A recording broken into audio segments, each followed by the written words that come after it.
আমিরুল ইসলাম, বুখারী এবং মুসলিম শরীফে রয়েছে কবরের সেজদা দেওয়া হারাম, বাতি জ্বালানো নিষেধ এবং কবরকে ইবাদতের ঘর ইত্যাদি বানানো যাবে না। এ বিষয়ে শায়েখের মতামত জানতে চাচ্ছি।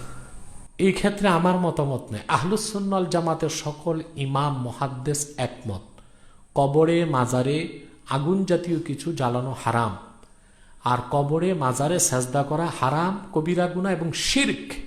রাসূল করিম সাল্লাল্লাহু আলাইহি ওয়াসাল্লাম দুনিয়ার থেকে বিদায় বেলা কয়েকটা কথা বলেছিলেন। শেষ কথাগুলোর মধ্যে এটা একটি কথা ছিল যে লাআনাল্লাহুল ইয়াহুদা ওয়ান নাসারা ইত্তাখাযু কুবুর আমবিয়াইহিম মাসাজিদা। আল্লাহ লানত বর্ষিত ইহুদি খ্রিস্টানদের উপর, তারা তাদের নবীগণের কবরকে সাজদার জায়গা বানিয়েছে। যদি নবীগণের কবর সাজদার কারণে ইহুদি খ্রিস্টান লানতপ্রাপ্ত হয়, তাহলে অলিয়া উলিয়ার কবরকে সেজদা করলে গুনাহটা তো আরো বড় বেশি হবে এবং জঘন্য হবে, এবং এটা শিরক। কেউ বলেছেন মহিমিলা শিরক, শিরকের পথে ধাবিত করে। আমি বলি এটা শিরক, এই গুনাহ থেকে বাঁচতেই হবে।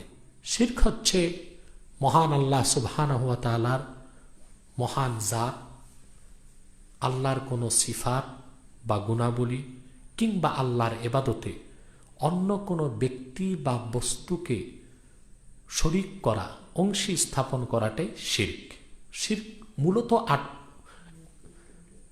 সামষ্টিকভাবে ৮ প্রকার, মূলত ২ প্রকার, একটা শিরকে জালি আর একটা শিরকে খাফি।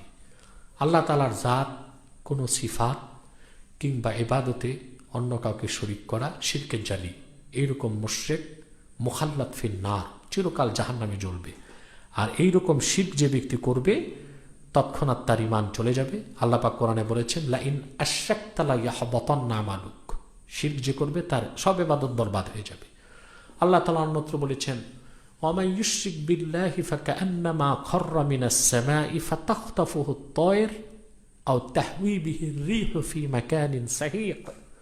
যে ব্যক্তি শিরক করলো সে যেন আকাশ থেকে পড়ল, আর পাখি যেন তারে ছোঁ মারে, তার মানে শয়তান তাকে ধরে, তারপর দূরবর্তী জায়গায় নিক্ষেপ করে, মানে জাহান্নামে নিক্ষেপ করে।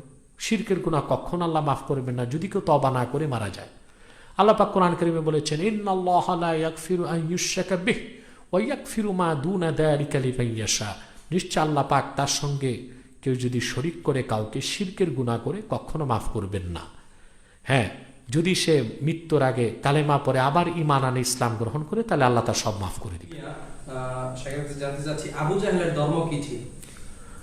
আবু জাহেল কোনো ধর্মই মানত না, সে পৌত্তলিক ছিল, মূর্তি পূজারী ছিল। আর সেই সময় আল্লাহর হাবিব নূর নবী মুহাম্মদ সাল্লাল্লাহু আলাইহি সাল্লামের আগমনের আগে ওনার পিতা, মাতা, দাদা বা কুরাইশদের মধ্যে যারা হাশিমি, তাদের অধিকাংশই হযরত ইব্রাহিম খলিলের যে মিল্লাত বা দিন ছিল তার কিছু কিছু ভালো জিনিস রয়ে গেছিল, সেগুলো তারা পালন করতেন। কিন্তু আবু জাহেল সে মূর্তি পূজায় লিপ্ত হতো এবং গোটা মূর্তি পূজা বা বুতপারাস্তি, এই বুতপারাস্তির প্রধান পৃষ্ঠপোষক ছিল আবু জাহেল। তার ধর্ম ছিল মূর্তি পূজা। শোয়েব আহমদ, রোজা রেখে মেসওয়াক করা যাবে কি?